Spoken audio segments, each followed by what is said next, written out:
We're going to take some time to address the fact that many Delta Force interviews that were very viral online, not just on my channel, but on other channels as well, have disappeared from the internet, have been taken down. And that includes, yes, me taking down lots and lots of videos. I have had several people reach out, ask what the hell happened. I posted something on Instagram on Friday night trying to give a brief explanation about the interviews kind of coming to an end. And instead of letting the rumor mill run wild about why all those videos are gone and just allow people on Reddit or whatever it might be come up with their own theories, I thought I would address it directly with everyone about why I took those interviews down, why those interviews, people wanted them down, what's kind of going on, how we're here, and whether or not there is some significant hypocrisy at the center of this situation or not. We're going to get into all of that and much more. And this is kind of, no matter what you hear online elsewhere, this is coming straight from me. The videos were on my channel. The videos are now no longer up. And if you hear second or third or fourth sourced information about why the videos came down, just know you didn't hear it from me. This is me addressing it directly. And this is going to be the best source information about what happened because, again, I did it. I personally did. I didn't hear about it from somebody. I didn't hear about it from someone who heard about it from someone. I'm the one who did it. So you will not have a more direct line to what happened than me. Before we get into it, as always, please make sure to like and subscribe. Totally free. Cost you nothing at all. Huge, huge, huge boost to the channel. Comment below on if you think veterans should be allowed to tell stories, if they should be allowed to share their stories, if they should be allowed to share their stories, if they think it's going to help somebody. Let me know in the comments below. Or do you think no one should be allowed to talk forever and ever and ever? Let me know in the comments below. Hit that bell, all notifications turned on. And then right here, Instagram, David_Hookstead, XD Hookstead. My DMs are open on social media. If you have any information or tips, feel free to reach out, send them there, and I will look into them. Now, let's get into it. It's a little bit difficult for me to even know where to start with this. So I'm just going to kind of go back to why I was doing interviews in the first place. We'll start there. Then we'll get into why the interviews no longer exist and where we go from here. And if I think this situation has spiraled out of control and gone way too far. When I worked at the Daily Caller, which was run by Tucker Carlson and Neil Patel, we had an idea years ago. Wouldn't it be cool to interview a couple legitimate tier 1 operators, Delta Force operators? Wouldn't that be a really neat thing to see? You got all these SEALs out there. You had, several SEAL Team 6 guys out there with big platforms at this time already, but you really didn't have anyone from the unit. And that, by the way, what I just said is not a shot at all at SEAL Team 6. Don't get my words twisted. I have good friends who were over there. I love those dudes. They were incredible at their job. I'm just laying out the fact that post Bin Laden raid, you had SEAL Team 6 members with a big platform. You still did not really have anyone from the unit. So Neil and I specifically, as well as another guy, said, let's see if we can get this done. I reached out to a guy on Instagram who is a former unit member, and I'm going to keep names out of this video entirely given the situations that are unfolding behind the scenes. And I said, hey, I'm obsessed with military history. I'm obsessed with, special operations. I was never in the military, and that's maybe why to me it's so interesting. He agreed to do the interview. It was the first time I had ever in my life spoken with, or knowingly, I guess, spoken with a tier 1 operator. He was a great guy. He was super nice, and we had a really cool interview. He then linked me up with one of his specific team members, not just a former Delta Force dude, but a guy from his specific small team. And that individual was already doing a lot of great things in the public, was already doing a lot of great things to help veterans through his unique way of doing it. And we did an interview, and that was maybe my favorite interview, or one of my favorite interviews I've ever shot. The ball starts rolling. I eventually leave the caller, go to Outkick. We kind of keep the same thing going. it's a passion thing for me. And over the course of the past several years, I've interviewed more Delta Force and SEAL Team 6 operators than I can count. And I've never, for the most part, had a bad experience. And I'm very proud of those interviews. And let me be crystal clear about that. I am very proud of every story I've helped share. And if the stories I've helped shared have helped someone get through a bad day, or maybe they're going through adversity and they hear about this guy who was wounded in action and had to push through and had to keep grinding it out, then I think if one person is better off because of it, it was worth doing. Unfortunately, there are a lot of problems behind the scenes, a lot of them. And over the course of the past week or so, I don't remember the exact day, I've had several former operators reach out to me very politely asking for their interviews to come down due essentially to, there's probably no better way to phrase it than just say national security concerns from the top down about these guys doing interviews. I want to be clear. These guys are retired. They have all been retired for a very, very, very long time. They do not know anything about what's going on over there currently, nor from my read of the situation, they didn't say this, but this is my read of the situation, nor do they care at all. So they reached out very politely and said, hey, there's issues. We've got problems. Would you do me a huge favor and please take these interviews down? I'm paraphrasing. There were conversations that I'm not going to get into, very private conversations. I then, alone and without speaking to anybody else other than the specific individuals involved, pulled probably 40 plus videos off the internet. Those videos include full interviews, 2.5, 3 hour interviews, as well as clips from a variety of interviews as well. The decision, again, was mine and mine alone. No one else made it. I would not have allowed anyone else to make it. And the reason I took those videos down isn't because I'm trying to run cover for the US government or Delta Force commanders. I couldn't care less about that. What I am concerned about, and the reason I took them down, is these are dudes who are living completely regular lives in retirement. And they were gracious enough with their time to join me on my show to share inspirational stories, stories of great comebacks, stories of perseverance. I want to be crystal clear. None of these videos were about dudes bragging about killing hundreds and thousands of people. Very few minutes of any of these videos had anything to do with the unit. But there appears to be a pressure campaign to get guys to shut the hell up.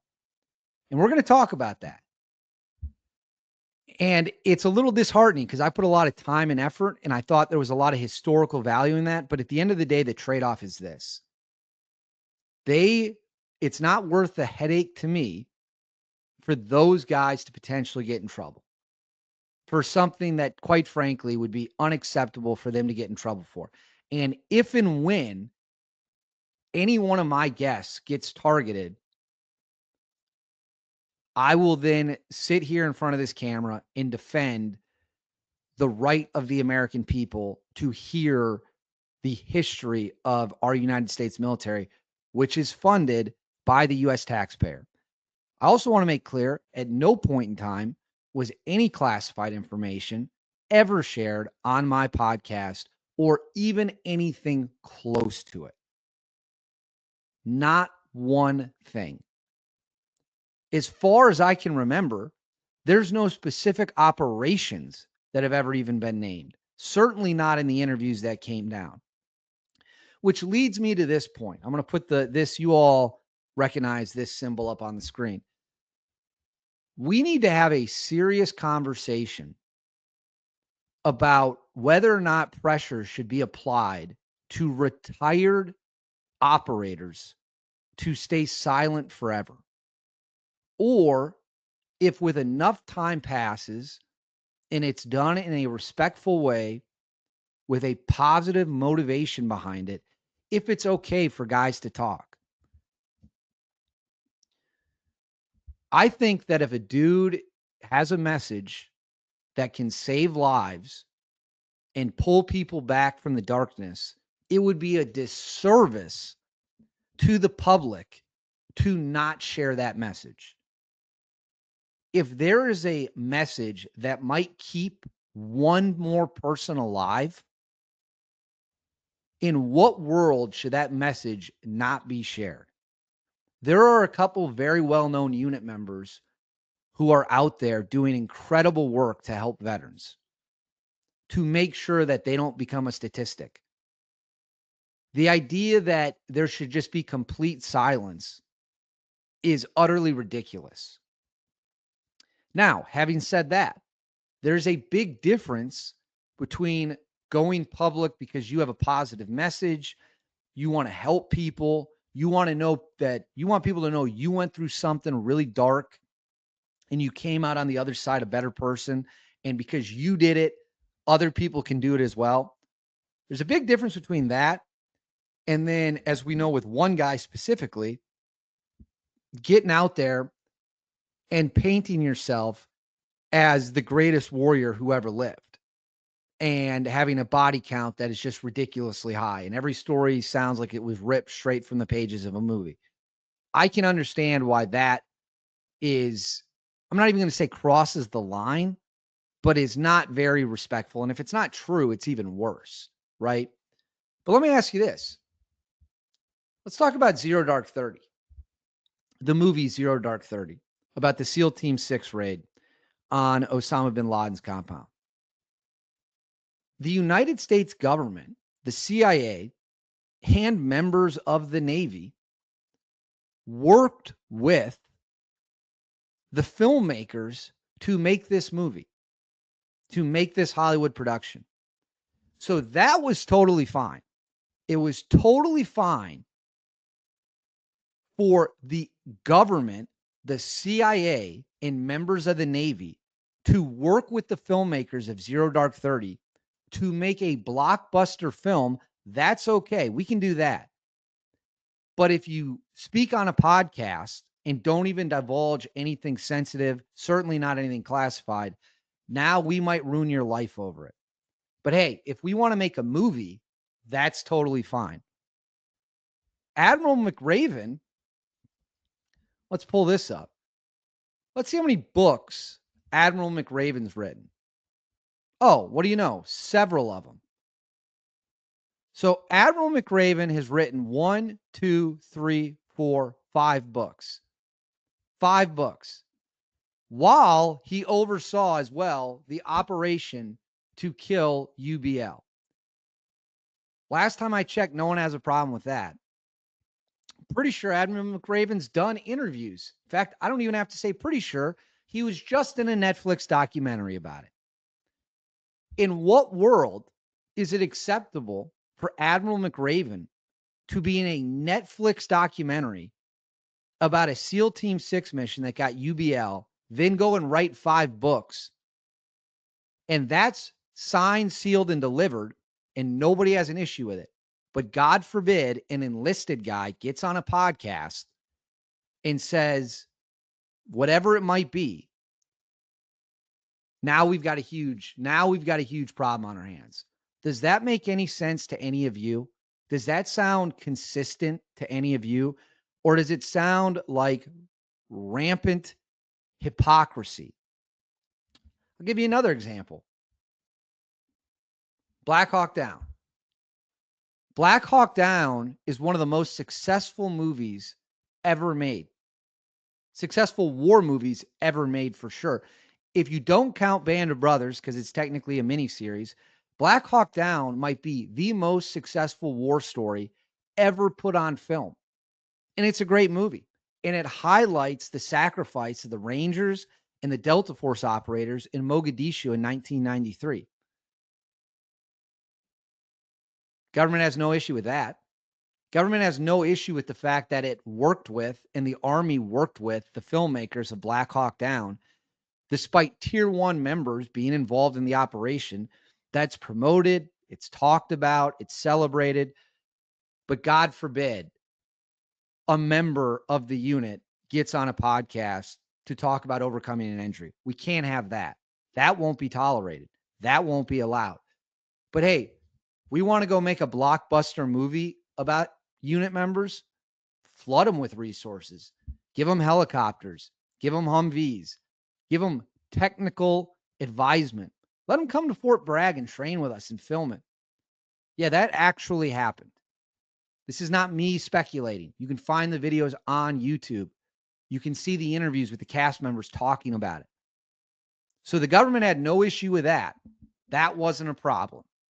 Zero Dark 30, not a problem. But a dude goes on a podcast and they threaten to railroad him over it. No matter what he said, they don't care. I think people need to take a long, hard look in the mirror and ask themselves, does this seem like we're being consistent? Does this seem like we're upholding the standards of America? And to be clear, if an active duty operator went on the internet and divulged sensitive ongoing operations, putting his teammates' lives at risk, that would be 1000% unacceptable. And that leads me to this part. I don't know this for a fact, but I'm fairly confident Seth Harp's little book, especially the parts about Courtney Williams and the level of detail they went into about undercover stuff. And I'm not even going to repeat it here because it serves no good, plays a huge role in the situation we have now found ourselves where I'm taking interviews down. That pushed people over the edge. And unfortunately, we are now seeing a reaction that cannot possibly be justified through logic and reason. Lastly, the United States military is taxpayer funded. We all fund it with our tax dollars. It is run by civilian control. The president of the United States is a civilian. It is overseen and has oversight from Congress, which controls its budget, who are what? Elected by civilians. That's the system we have. And I find it quite odd that anyone would think that the public doesn't have a right to know anything at all whatsoever at any time. Don't ask questions. Keep your mouth shut. Last time, to quote the great Mike Leach, last time I checked, we're the ones writing the fucking checks. And I don't say that to be lippy. I don't say that to be flippant. I say that because we are a country where with a civilian control structure of the United States military. We also have the First Amendment, and we have freedom of speech and freedom of expression. And that doesn't just go away because a guy sitting at Fort Bragg or a dude sitting at the Pentagon doesn't like people doing podcasts where nothing sensitive, nothing classified, and nothing over the top is discussed. I think it is a really disappointing situation, which leads me to this. I am done doing military interviews for the time being until this situation blows over. And I'll probably return at some point, but it's not going to be for a little bit. I am thoroughly disappointed with the actions that have been taken. That is not directed at any of my guests. I've loved every guest I've ever had other than a couple who just didn't tell the truth, but nothing I can do about that now. And I wish positive stories would continue to be shared, but that ain't happening now. Now, everyone has been scared to the point they don't want to say a word, no matter what it might be about. You know, like every action has a equal and positive reaction. And the pendulum is eventually going to swing the other way. It's swinging in a bad way now. Eventually, it's going to swing back. And I'll be curious to see what information comes out when that happens. So that's the truth. That's exactly what happened. You're hearing it directly from me. You're not hearing it from someone else. I took the interviews down after being asked to by a handful of people. I made the decision alone. Nobody told me to do it. No one pressured me to do it. I did it as a favor to those guys, knowing what they are going through. And what they're going through, to put it bluntly, is bullshit. So I will leave you all with that. I want to know your comments below. Please make sure to like and subscribe. Totally free. Cost you guys absolutely nothing. Hit the bell. All notifications turn on. Right here, Instagram, David_Hookstead, X D Hookstead. If you have any tips at all, please send them there and I will look into them. I hope you guys all have a great day.